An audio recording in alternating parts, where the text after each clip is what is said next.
Welcome to my channel simplified maths with Khushi. हम कर रहे हैं most important question sample paper discussion भी बोल सकते हैं। अभी तक हमने 2 पार्ट कंप्लीट करे हैं जिसमें हमने सेक्शन सी तक कंप्लीट कर लिया है। दिस इज अ पार्ट 3 जिसमें हम सेक्शन डी और सेक्शन ई कंप्लीट करने वाले हैं। हम इसमें एक सैंपल पेपर ले रहे हैं, जिस टाइप का पेपर आपके एग्जाम में आता है, और उसको हमने अलग अलग पार्ट में डिवाइड करके चीज़ें समझ रहे हैं। ठीक है, तो हम आज डी और ई सेक्शन करने वाले हैं। Let's start with section D. Section D में जो क्वेश्चंस है वो सारे 5 मार्क्स के हैं। ठीक है, every question is 5 marks each. Okay, तो let's start with the question number 32। इसमें आपके 2 क्वेश्चन है और में क्वेश्चन है, तो हम सारे क्वेश्चन एक के बाद एक सॉल्व करेंगे। ठीक है, तो 32 is A B C D is the rectangle and P Q R S are the mid point of the side AB, BC, CD and DA respectively. Show that the quadrilateral PQRS is a rhombus. ठीक है, तो इनका क्या कहना है कि हमारे पास एक क्वाड्रिलेटरल है। ठीक है, पहले हम देख लेते कि एक रेक्टेंगल है हमारे पास। ठीक है, एक रेक्टेंगल है हमारे पास जिसका नाम है ABCD। ठीक है, रेक्टेंगल है मतलब इसमें ये सारे डिग्री 90 होंगे, और ए बी जो है वो सी डी के बराबर होगा, और A D is equals to B C. ठीक है, अब इनमें बोला है कि इनके मिड पॉइंट्स जो हैं, ये मिड पॉइंट्स का नाम है पी क्यू आर एस। तो पी क्यू आर एस बना और इनको हमने एक्सटेंड करके एक फिगर बनाया के अंदर। तो ये जो फिगर है वो एक रोम्बस है। तो इसको प्रूव करने के लिए सबसे पहले हम ये बोलेंगे कि अगर हमें ये जो दिखता है कि ये हमने क्या बनाई है, एक डायगोनल बनाया। एक डायगोनल बनाया है तो इससे एक ट्राइंगल बनता हुआ दिख रहा है ए बी सी। ठीक है, ये ए बी सी का ए बी के मिड पॉइंट है पी और बी सी का मिड पॉइंट है क्यू। तो हमें पता है कि अगर एक लाइन हम ड्रॉ करते हैं जो कि किसी ट्राइंगल के 2 साइड से पास होती है, 2 साइड के मिड पॉइंट से पास होती है, तो वो तीसरे साइड के पैरेलल होती है। ठीक है, we know that line passing through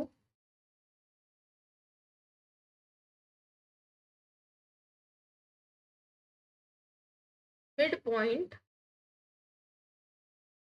of any two sides of triangle is parallel to the third side,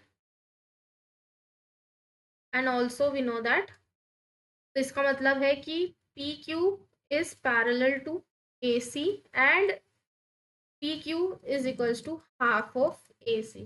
ये प्रॉपर्टी होती है। ठीक है, तो हमारे पास ये एक इक्वेशन आ गई, मतलब ये हमने एक कंक्लूजन निकाल लिया। सिमिलरली ए सी डी नाम का जो ट्राइंगल है, इसमें भी जो एस और आर है ये इनके मिड पॉइंट से पास होती हुई एक लाइन है, तो वो ए सी के पैरेलल होगी। तो हम बोल सकते हैं कि R S is parallel to A C and also R S is half of A C. का क्या मतलब है, देखो दोनों ही चीज ए सी के बराबर है, तो इसका ये मतलब है कि जो है वो आर एस के भी पैरेलल है and Q is equals to R S. कि पी क्यू भी हाफ ऑफ ए सी है और आर एस भी हाफ ऑफ ए सी है, तो दोनों बराबर होंगे। ठीक है, मतलब ये वाली साइड और ये वाली साइड जो है वो इक्वल भी है और पैरेलल भी है। सिमिलरली अगर मैं ऐसा एक डायगोनल ड्रॉ करूं, तो अगेन अब मेरे पास कौन सा ट्राइंगल बन रहा है, ए बी डी और बी डी सी। ठीक है, तो इस वाले ट्राइंगल में एस पी जो है वो पैरेलल हो जाएगा, एस पी जो है वो पैरेलल हो जाएगा, S P parallel to B D and S P is equals to half of B D. And similarly ये ऊपर वाले ट्राइंगल में भी क्या हो जाएगा कि ये वाले R Q is parallel to D and R Q is half of B D. तो इधर से भी क्या कंक्लूजन आ जाएगा कि S P is parallel to R Q and S P equals to R Q. ठीक है, तो अब आप बोलेंगे कि अगर ये दोनों ऑपोजिट साइड्स इक्वल और पैरेलल है तो ये तो पैरेललोग्राम हुआ। अब मुझे इसको रोम्बस प्रूफ करना है। तो रोम्बस प्रूफ करने के लिए अगर मैं कोई सी भी दो एडजेसेंट मतलब एक साथ लगी हुई साइड्स को मैं अगर प्रूफ कर दूं कि वो इक्वल है तो ये प्रूफ हो जाएगा कि ये रोम्बस है। तो मैं अब ये वाला ट्राइंगल ले रही हूँ जो कि है triangle SAP and triangle PBQ। ठीक है, ये वाला और ये वाला ट्राइंगल ले रही हूँ। तो ये मुझे दिख रहा है ये 90 डिग्री है, ये 90 डिग्री है। तो angle A is equals to angle B, both 90 degree. ठीक है, उसके बाद AP is equals to PB। Why? Because P is the mid point, P is mid point, है ना। और थर्ड, अब मेरे पास एक तो ये आ गया कि ये है और एक ये पता है ये इसके बराबर है। Also SA is equals to PQ। क्यों? क्योंकि अगर ये मिड पॉइंट है तो ये इसका आधा है और ये इसका मिड पॉइंट है तो इसका आधा है, और रेक्टेंगल के ऑपोजिट साइड इक्वल होते तो आधा आधा भी एक दूसरे के इक्वल होगा। तो AS is equals to BQ। ठीक है, opposite side of rectangle are equal. ठीक है, तो इस हिसाब से क्या बोला जा सकता है कि ये वाला ट्राइंगल और ये वाला ट्राइंगल एक दूसरे के कॉन्ग्रुएंट है। ठीक है, मैं थोड़ा रब कर देती हूँ ताकि हमें प्रॉपरली सब चीज दिख पाए। तो हम बोल सकते हैं कि triangle A S congruent to triangle B P Q, BPQ। ठीक है, तो ये दोनों ट्राइंगल कॉन्ग्रुएंट हो गए, किस रूल से हुए? AS और ये भी S है तो SAS, just because of SAS congruence criteria.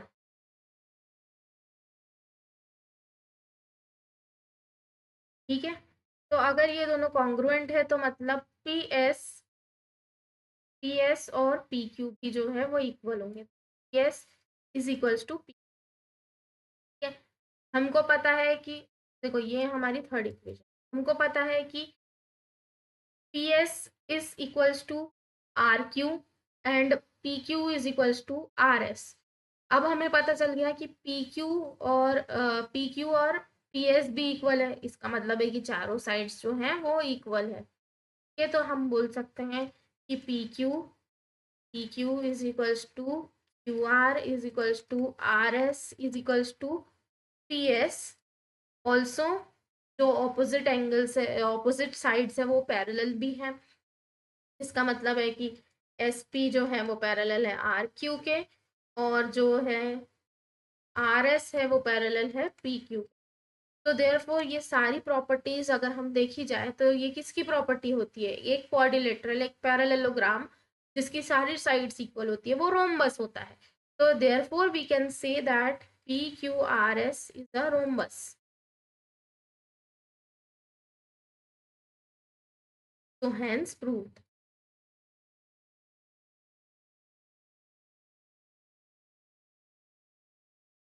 Now this is a और क्वेश्चन, और में क्या दिया हुआ है कि ABCD एक पैरेललोग्राम है और AP और CQ इसके परपेंडिकुलर बनाया गया है डायगोनल के ऊपर। ठीक है, तो हमको प्रूफ करना है कि triangle APB is congruent to triangle CQD। Okay, तो हम इन दोनों ट्राइंगल्स को ले लेते हैं। पहले हम देखते हैं कि हमको अगर कभी भी कॉन्ग्रुएंसी प्रूफ करना हो तो हम उनमें गौर से देखते हैं कि क्या चीज हम सेम कर सकते हैं। ठीक है, APB ये वाला और ये वाला। ठीक है, तो APB में मुझे पहले तो एक ये राइट एंगल दिख रहा है। ठीक है, तो मैं बोल सकती हूँ कि angle APB is equals to angle CQD।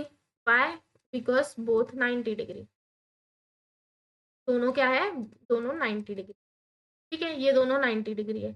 अब इसके बाद क्या है कि AP नहीं, इसके बाद क्या है कि अगर ये लाइन पैरेलल है, ठीक है, ये अगर पैरेललोग्राम है तो पैरेललोग्राम की दो पैरेलल साइड से ट्रांसवर्सल पास होता है, तो ये वाले एंगल जो है वो इक्वल होते हैं, ठीक है, अल्टरनेट इंटीरियर एंगल्स इक्वल होते हैं। तो इसका ये मतलब हुआ कि angle P B A is equals to angle B D C, ठीक है।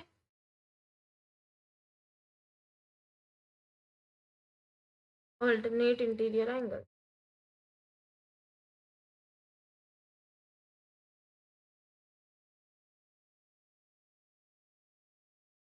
ठीक है, तो ये दो एंगल इक्वल हो गए। अब ये वाली साइड और ये वाली साइड भी इक्वल है। क्यों इक्वल है? क्योंकि ये पैरेललोग्राम है, तो हम बोल सकते हैं कि A B is equals to C D, ठीक है, ऑपोजिट साइड ऑफ पैरेललोग्राम, ठीक है। तो इन तीन चीज की वजह से एएएस क्राइटेरिया की वजह से therefore by AAS criteria, congruence criteria,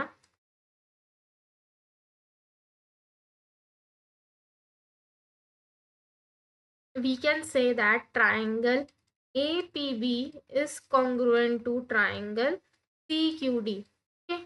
और अगर ये congruent है तो AP और CQ, ठीक है, AP और CQ भी क्या होंगे? इक्वल होंगे। As triangle APB is congruent to triangle CQD, therefore AP is equals to CQ, hence proved,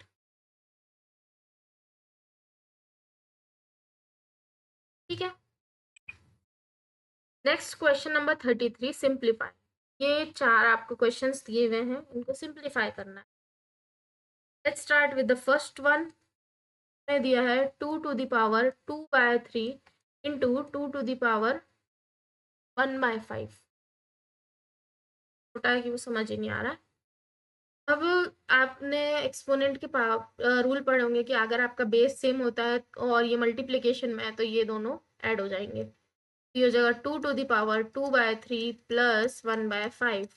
यहाँ पे हम एलसीएम ले लेते हैं, जो कि हो जाएगा 15। तो ये हो जाएगा 10 प्लस 2 टाइम्स 6, तो 2 to the power 15/15। Second question, 1/3³ power 7। अब ये जो पावर है ये दोनों में इक्वली डिस्ट्रीब्यूट होगी, तो 1 to the power 7 तो 1 ही होता है, 3 के पास जाएगी तो 3 into 7 हो जाएगी, विच इज 21, ठीक है, ओके। तो अगर हम इसको और लिखे तो इसको लिख सकते हैं 3 to the power-2। Now question 3, 11 to the power 1/2 divided by 11 to the power 1/4। तो ये हो जाएगा 11 to the power 1/2 माइनस 1/4। दो सेम बेस वाले जब डिवाइड होते हैं तो उनकी पावर में सब्ट्रैक्ट हो जाती है, तो 1/2 माइनस 1/4 इज 1/4, तो 11 to the power 1/4 का आंसर। और फोर्थ क्वेश्चन है 7 की पावर 1/2 इंटू 8 की पावर 1/2। तो 7 की पावर 1/2 मीन्स, अब इसको मैं लिख सकती हूँ √7 इंटू √8। तो कभी भी ऐसा कुछ आता है तो हम इसको √56 लिख सकते हैं, ठीक है। दो मल्टीप्लाई करेंगे तो उनको हम अंदर लिख सकते हैं, इसका आंसर है √56, ठीक है। या फिर हम बोल सकते हैं कि अगर आपका पावर सेम है तो बेस को मल्टीप्लाई कर सकते हैं, तो 56 की पावर 1/2 वे में लिखो या इस वे में लिखो, दोनों का मतलब सेम ही होगा। Now question number 34 A, the perimeter of a right triangle is 24 centimeter. If its hypotenuse is 10 centimeter, find the other two sides. Find its area by using the formula area of a right triangle. Verify your result by using Heron's formula. ये बहुत बड़ा question है, तभी ये 5 marks में आया है, तो आपको हर एक स्टेप के अलग अलग मार्क्स मिलेंगे। सबसे पहले हमको बोला है कि पैरामीटर जो है एक ट्राइंगल का वो 24 सेंटीमीटर है, ठीक है। और उसमें बोला हाइपोटेन्यूज की वैल्यू 10 है, मतलब एक साइड 10 है, दूसरे को मैं ए मान लेती हूँ और तीसरे को मैं बी मान लेती हूँ, तो इन तीनों का सम 24 है, मतलब ए प्लस बी की वैल्यू कितनी आ गई है, 14 आ गई है मेरे पास। ऑल्सो अगर ये राइट एंगल ट्राइंगल है तो हम बोल सकते हैं कि हाइपोटेनस स्क्वायर मतलब 10 का square is equals to A square plus B square, which is A square plus B square is equals to 100, ठीक है। ये मेरी इक्वेशन 2 आ गई। अब मुझे इन दोनों से अगर मुझे ए और बी की वैल्यू निकालनी है या कुछ करना है, तो मुझे पता है ए प्लस बी की आइडेंटिटी क्या होती है, A plus B whole square की आइडेंटिटी होती है A square plus B square plus 2ab, ठीक है। तो ए प्लस बी की वैल्यू कितनी है, 14 है, 14 का स्क्वायर होता है 196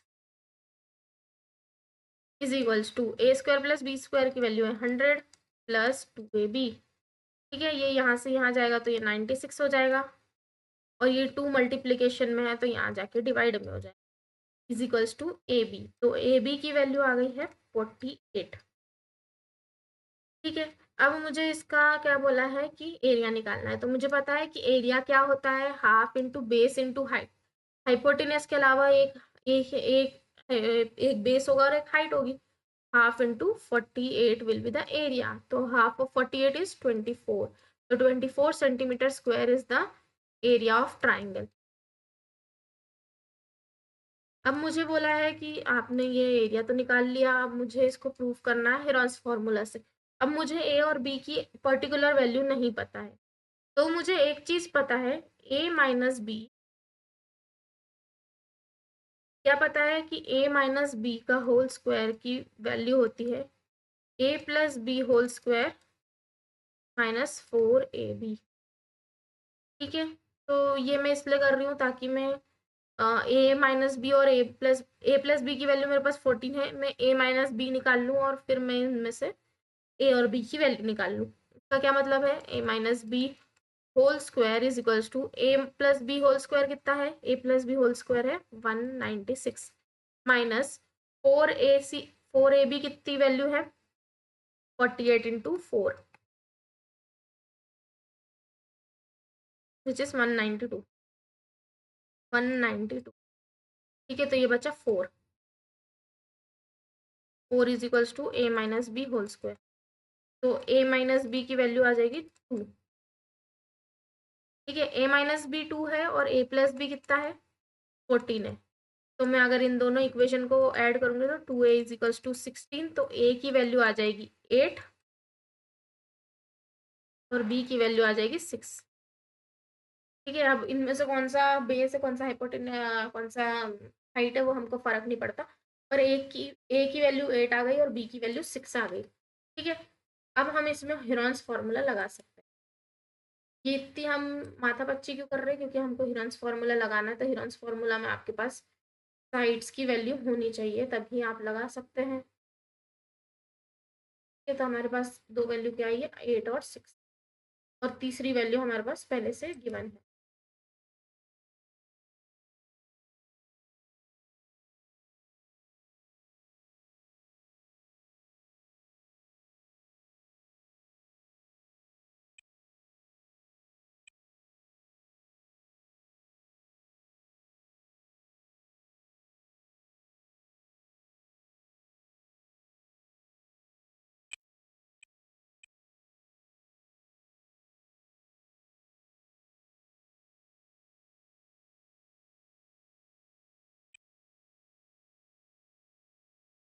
तो अब हमारे पास एक साइड है ए जिसकी वैल्यू हमको 8 है, बी है जिसकी वैल्यू 6 है, और एक तीसरी साइड है जिसकी वैल्यू 10 है।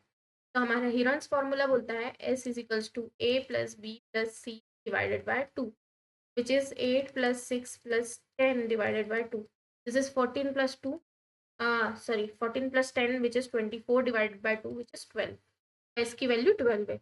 तो हमारा हिरॉन्स फॉर्मूला बोलता है कि एरिया का फॉर्मूला होता है under root of S into S minus A into S minus B into S minus C, ठीक है। एस की वैल्यू कितनी है 12 है, 12 into 12 minus 8 is 4, 12 minus 6 is 6, 12 minus 10 is 2। अब इनमें से हम कॉमन निकालते हैं। तो मैं 6 × 2 लिखूंगी, 6 2, तो ये 6 और ये 6 में से एक 6 बाहर आ जाएगा, 2 और 2 में से एक 2 बाहर आ जाएगा, और 4 में से भी एक 2 बाहर आ जाएगा, और अंदर कुछ भी नहीं बचेगा। 6 × 2 12, 12 × 2 24, तो 24 सेंटीमीटर स्क्वायर, जो कि हमारा पहले भी आ रहा था हाफ बेस इंटू हाइट करने से, तो hence we have verified the result. ठीक है, और का क्वेश्चन है ये, सेकंड क्वेश्चन है, ठीक, का बी पार्ट का। तो हमको 3 साइड्स दी हुई है और हमको बोला गया है फाइंड द एरिया। ठीक है, तो एरिया कैसे निकालेंगे हम, वापस वो हीरोन्स फॉर्मूला लगाएंगे।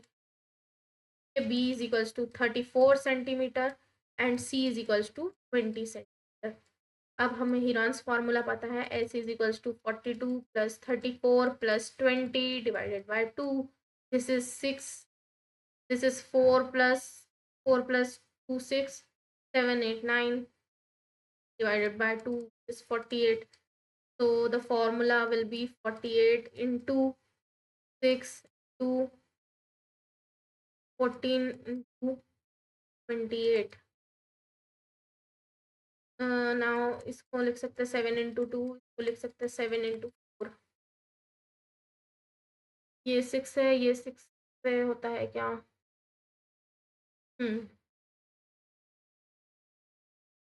6 7 into 8, ये तो 6 है, ये 6 8। ओके, सो 6 बाहर निकाल लेते हैं, फिर 7 से 7 एक निकाल लेते हैं, और ये 8 है और ये भी 8 बना रहा है, ये भी 8 बाहर आ जाएगा। तो 42 to 8 336, तो answer is 336 centimetre cube, sorry square. Also हमको बोला गया है find the height corresponding to the longest side. Longest side कितनी है, 42 सेंटीमीटर है। ठीक है, इसके कॉरस्पॉन्डिंग हमको क्या निकालना है, हाइट निकालना है। तो हमें पता है कि अगर ये इसका एरिया है, तो हमें पता है एरिया का एक और फॉर्मूला क्या होता है, अगर हमें दूसरे वे में लिखना, तो हाफ बेस इंटू हाइट, जिसमें से हमको बोला गया है कि बेस कितना है 42 लेना है हमको, मतलब हाफ इंटू 42, और हाइट निकालना है, is equals to 336, this is 21। Now 3 से ये 7 टाइम्स कटेगा, ये 3 से 1 1 टाइम्स कटेगा, 7 1 ज़ा 7 1 ज़ा एंड 7 6 ज़ा, तो हाइट आ जाएगी 3 सेंटीमीटर। सो इसकी हाइट आएगी 6 centimetre. Next question number 35, check which of the following are solution of the equation x minus 2y is equals to 4 and which are not। क्या हमको x minus 2y is equals to 4 दिया हुआ है। अब अगर मैं 0,2 रखूंगी तो क्या हो जाएगा, 0 minus 2 into 2 which is -4, -4 is not equals to 4, तो ये वाला तो नहीं है। सेकेंड है 0, तो अगर मैं इधर लिखूंगी 2 और यहाँ पे 0 रखूंगी तो इसका आंसर आता है 2, 2 इज नॉट इक्वल्स टू 4, तो ये भी नहीं है। थर्ड क्या है 4,0, तो अगर मैं इधर 4 रखती हूँ, -2 into 0, इसका आंसर आता है 4, 4 इज इक्वल्स टू 4, तो ये वाला आंसर है। नेक्स्ट है √2, 4√2, तो इधर मैं लिखूंगी √2 -2 into 4√2 विच इज 8√2, तो ये तो होता है -7√2 which is not equals to 4, गलत हो गया। और लास्ट वाला है 1,1, तो मैं रखूंगी 1 -2 into 1 ओनली, तो -1 इज नॉट इक्वल्स टू 4, तो फिफ्थ वाला भी नहीं है। सिर्फ इसका आंसर कौन सा वाला है, आंसर कौन सा है, आंसर है 4,0। Okay, now we are going to do section E, this is the last part. इसमें आपको थोड़े ऐसे टाइप के केस स्टडी टाइप के क्वेश्चन देंगे। ठीक है, तो इसके लिए आपको एनसीईआरटी को पूरा कंफर्म करना पड़ेगा, मतलब पूरा अच्छे से पढ़ना पड़ेगा, तो ही आप इस क्वेश्चंस को कर पाओगे। Section E consist of 3 case study based question of 4 marks each, ठीक है। 36 question in a mathematics class. The teacher taught a chapter introduction to Euclid's geometry for the NCERT mathematics books. The next day the teacher showed a picture of a mathematician and asked the following question to the student about the mathematician's contribution to the field of mathematics. Based on the above information, answer the following question. What is the name of the book written by Euclid? In how many chapters the book written by Euclid is divided? In which postulate did Euclid state that all right angles are equal to each other, or write the necessary elements for to prove the theorem? ठीक है, एक teacher ने अपनी maths की class में बताया कि Euclid है, ठीक है, यूक्लिड ज्योमेट्री के जो इंट्रोडक्शन का जो चैप्टर है वो पढ़ा रही थी, और उसने ये मैथमेटिशियन की फोटो दिखाई जो कि यूक्लिड की फोटो है। उन्होंने बोला कि इससे रिलेटेड क्वेश्चन पूछा, ठीक है। सबसे पहले उन्होंने पूछा कि जो इनने बुक लिखी है उसका नाम क्या है, तो इसका नाम है एलिमेंट्स, ठीक है। ये एक हिस्ट्री बेस्ड क्वेश्चन है जो कि आपकी एनसीईआरटी में इंट्रोडक्शन में ही सारी बातें लिखी गई है, ठीक है। तो उसके बेसिस पे 3 क्वेश्चन पूछे गए। सबसे पहले का आंसर है कि यूक्लिड ने जो बुक लिखी उसका नाम था एलिमेंट्स, ठीक है। उसमें 13 चैप्टर्स थे और उसकी हर एक एक बुक, जो हर एक बुक थी उसका नाम बुक था, ठीक है। The book written by Euclid is divided into 13 chapter, each called a book, ठीक है। और फिफ्थ पोस्टुलेट में उन्होंने ये बोला था कि all right angles are equal to each other. और लास्ट वाला है कि कौन से नेसेसरी एलिमेंट्स चाहिए होते हैं जो कि एक थ्योरम को प्रूव कर पाए। तो theorems are statements that are proved using axioms और postulates, definition, previously prove statement and deductive reasoning. तो ये सारी चीजें आपको पता होनी चाहिए, तभी आप एक थ्योरम को प्रूफ कर सकते हैं। आपको एक्सियम्स पता होना चाहिए, आपको पोस्टुलेट्स पता होने चाहिए, आपको उससे रिलेटेड डेफिनेशंस पता होनी चाहिए, और पहले क्या क्या प्रूफ स्टेटमेंट्स दिए गए हैं और उसकी डिडक्टिव रीजनिंग क्या है वो आपको पता होना चाहिए। Now, question number 37. One day, the principal of a particular school visited the classroom. The class teacher was teaching the concept of polynomial to students.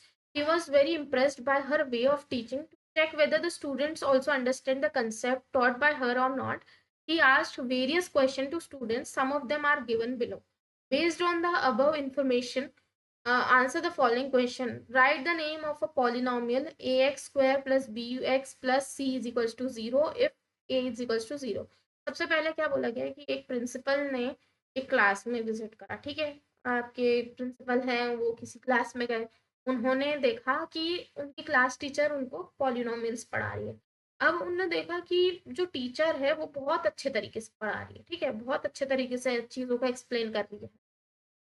तो वो चाहते थे कि वो जान पाए कि बच्चों को वो कंसेप्ट समझ आए हैं कि नहीं। तो उन्होंने कुछ क्वेश्चंस पूछे, तो वो क्वेश्चंस आपको दिए हुए हैं, आपको उनका आंसर देना है। अब ऐसा समझना है कि आप उस जगह पे बैठे हो तो आपको जवाब देना है, मतलब आपने पॉलिनोमियल्स अच्छे से पढ़ना, ठीक है।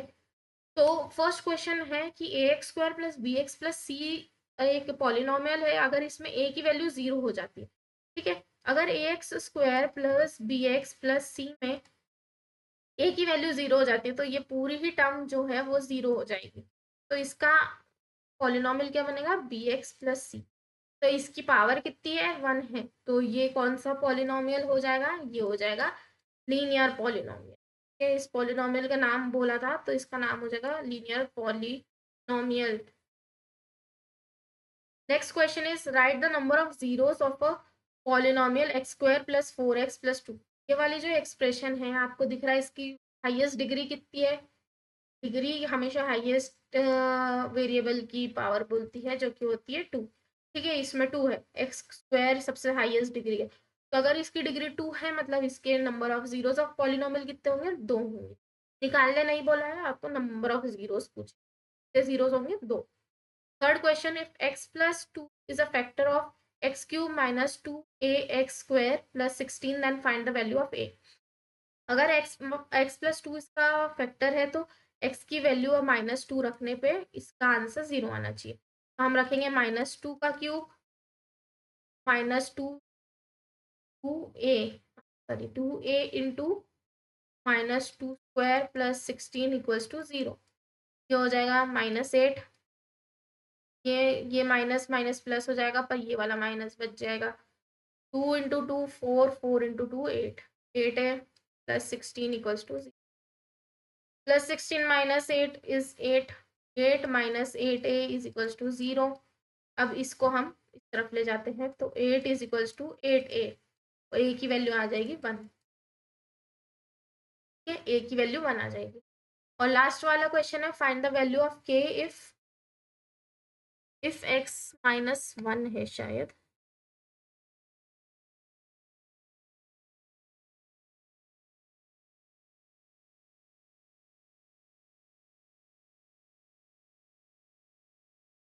यस, लास्ट वन और वाला जो क्वेश्चन है उसको हम कर लेते हैं।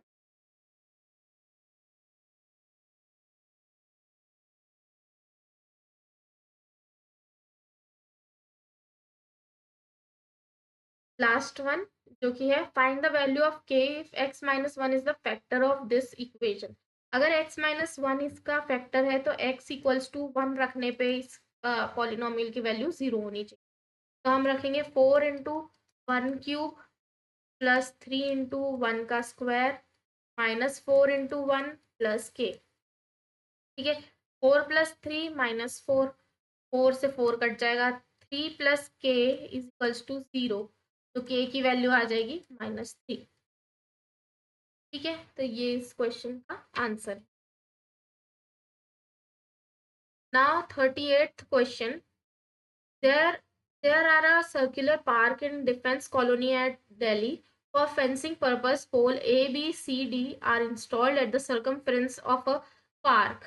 Ram tied wire from A to B, B to C, and C to D, and he managed to measure the angle A is equals to 100 degree, angle D is equals to 80 degree. Point O is in the middle of the park is the center of the circle. Based on the above information, answer the following questions. Right the name of the quadrilateral ABCD। आप जानते हैं कि ये एक circle है, एक circle के अंदर हमने एक क्वाड्रिलेटरल बनाया है, और वो सारे सरकमफेरेंस को टच कर रहा है, मतलब वो जो चारों पॉइंट्स है वो सरकमफेरेंस को टच कर रहे हैं एट द पॉइंट ABCD। तो ये जो एक क्वाड्रिलेटरल बन रहा है इसका नाम है साइक्लिक क्वाड्रिलेटरल। ठीक है, सर्कल के अंदर कोई क्वाड्रिलेटरल बनता है जो कि उसके सरकमफेरेंस को टच करता है, तो उसको हम साइक्लिक क्वाड्रिलेटरल बोलते हैं। तो ABCD is a cyclic quadrilateral. ठीक है, तो इसका फर्स्ट का आंसर है साइक्लिक साइक्लिक क्वाड्रिलेटरल।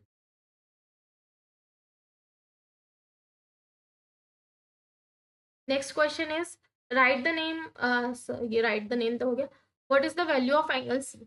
अब हमें पता है कि जो साइक्लिक क्वाड्रिलेटरल्स होते हैं उसमें ऑपोजिट साइड का सम 180 डिग्री होता है। तो अगर एंगल डी जो है वो 180, अब हमको एंगल सी पूछा है। ठीक है, तो एंगल सी के लिए हमको पता है कि angle A plus angle C का जो सम है वो 180 डिग्री होगा। अब एंगल ए अगर 100 डिग्री है और एंगल सी हमको नहीं पता, तो एंगल सी कितना होगा, angle C will be 80 degree.